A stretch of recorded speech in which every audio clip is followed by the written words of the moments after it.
Hey guys, and welcome back to this channel. In this video I'll be showing you guys how you can make your videos look blurry on CapCut PC.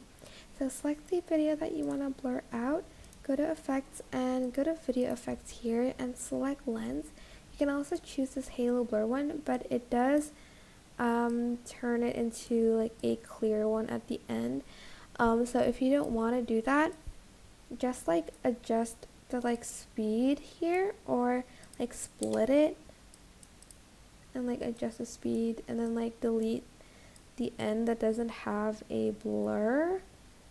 We'll try to, but I like to just go to lens and add in the basic blur, or you can also use motion blur. For this one you can adjust the blur as well, but this one's the basic one. It's under lens, and you can also adjust the strength here. And that is it. Super simple. I hope this tutorial was helpful for you guys. Don't forget to like, comment, share, and also subscribe to this channel if you haven't done that already.